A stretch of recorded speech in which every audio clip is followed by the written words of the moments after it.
We are back on Morning Line. Thanks for joining us.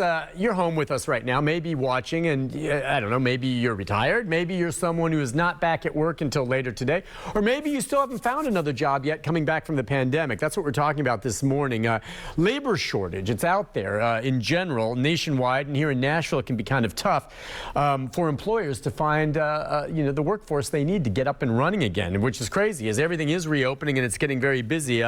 Dr. Achintya I believe Ray with TSU. He is an economics and finance professor with us this morning. He's someone who's been observing this. All right, so you said one of the issues for some people going back to work is childcare issues, Professor? Yes, that is also part of the cost, and it's a significant amount of cost because it is very difficult to find quality childcare at a price that many of the workers that we need. So that is definitely a big concern also, other than the affordability of housing and other benefits. Okay, so let's talk about it from the employer's point of view and maybe how this workforce shortage that we see right now might affect you and I and the consumer, all right? And I guess most people say, look, if employers are going to want to get employees and there's a real rush on who's available, you're going to have to pay more to get them. If I'm someone, I'm looking at two places and the work's similar, I'm going to go whichever pays me the most. And then you go and do that, and of course that gets passed on to the consumer at some point. You may end up paying a little bit more. I mean, is that what it comes down to right now in places like Nashville, where in the service industry, they have to pay more money to get the staff they need? Yes, I mean that is of course the case. If you just look at the simple math, that has to happen. I think we have something around a little under 170,000 on the unemployment roll. I think the last one was 167,000, the April number. And the jobs for TN, we have nearly 250,000 jobs that are open right now. So right there you have a difference of about 100,000, give or take.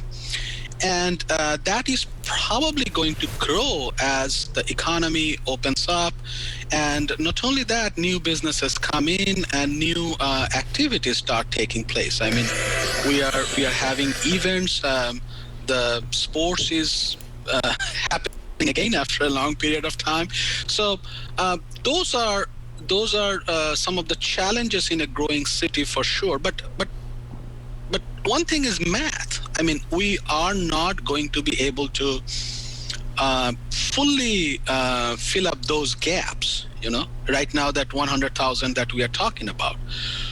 But while everybody is focused on the demand-supply gap, I think we need to also focus on the structure of that demand-supply gap. Okay. The structure of the demand-supply gap may not be equally applicable for different kinds of jobs.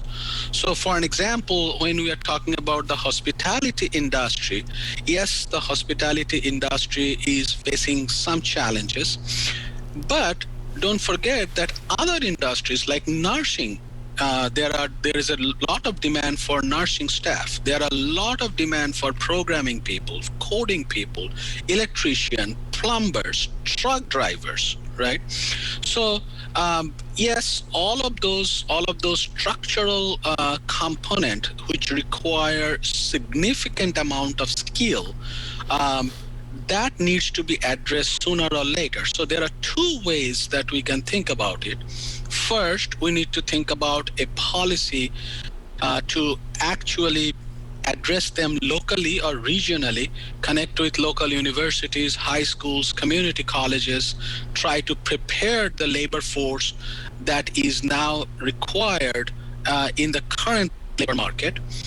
Or if we have to go about finding those people in a short term, we got to import from other parts of the country. There is no other way that we are going to be able to do that in any different fashion. So part of that will also involve paying a higher amount of wage, and higher amount of wage is going to be reflected probably in inflation. But I would like to also draw your attention to other components. supply chain bottleneck that are also contributing to some of the inflationary pressures. So for an example, while we keep talking about labor, people know already that there is a great deal of shortage in semiconductors, right? Yeah. All those chips that go into advanced manufacturing. And it is not a Tennessee problem. It is not our country's problem. That is a global problem that we are facing everywhere. Yes, we are facing some shortages in construction workers, but don't forget, lumber is much more costly now. I think it has gone up significantly, the price of lumber. So inflation can happen not only because of the labor shortage, which is part of the equation, but it can also happen because of supply chain bottlenecks in other industries. And in some cases, we are not producing them locally. We got to import them from either other parts of the country or other nations. So those not only in trade inside the country, but also international trade. So it is Sure. The real issue is much more complex. Yeah, and that's going to be a problem. Do you get the sense that it's any worse here in Middle Tennessee than it is elsewhere in the country with regard to the worker shortage? No, It's about the same. I think that is, yeah. Okay, now, and actually, my perception is that you wouldn't have places like Amazon and Oracle choosing to come to Middle Tennessee if they felt there was going to be a severe shortage. Now, there's a lot of other reasons they're coming here, okay? I mean, the tax breaks, and it's a good place to live, all of this. But they must, isn't that one of the top things that big companies look at when they move? What kind of workforce they'll have to draw on? So, I mean, that's got to be one indicator that they must feel there's a promising workforce here, or Oracle would not come. Yes, that is partly true. Don't forget that these are big companies which are paying very high amount of salaries also. So they're going to bring people with them? Yes, they can people, and they are not really depending on the local market for their talent pool, but they are globally competitive companies.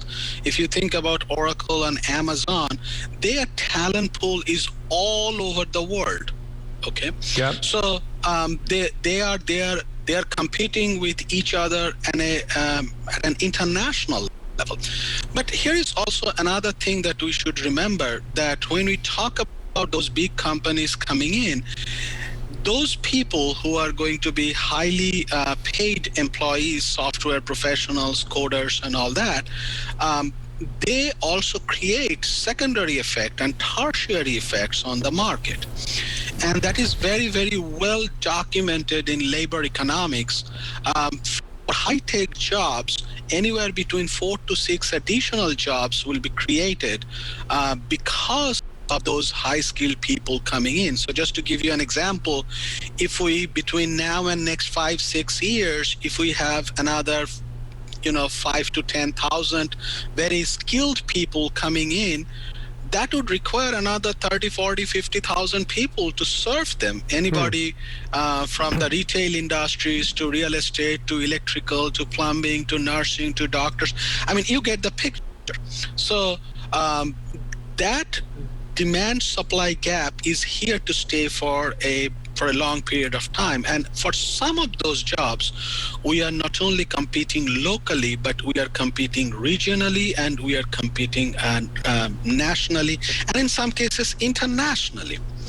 Now, why the structure of the job market is changing so fast, that is also another question that we need to consider. So if you have time, I would love to go into that topic also. Yeah, and I don't know if this, because what I was thinking about is you said that when you're competing with, folks outside this area, is the question of how we've learned to do things differently. Mainly, just like you and I right now, we're doing this by Zoom. Before the pandemic happened, you would have been sitting right next to me. Now, as it stands now, we can bring some guests in sometimes, but we still, out of convenience, have you in your office, and that's changed things a lot. We're going to take a break, and when we come back, I want to get more into that with the professor with regard to how work has changed. More people are going to be working at home, and just because the pandemic may be coming to an end doesn't mean all of a sudden we're going to get back to completely business as usual in the workplace. We'll take a break and be back with more right after this.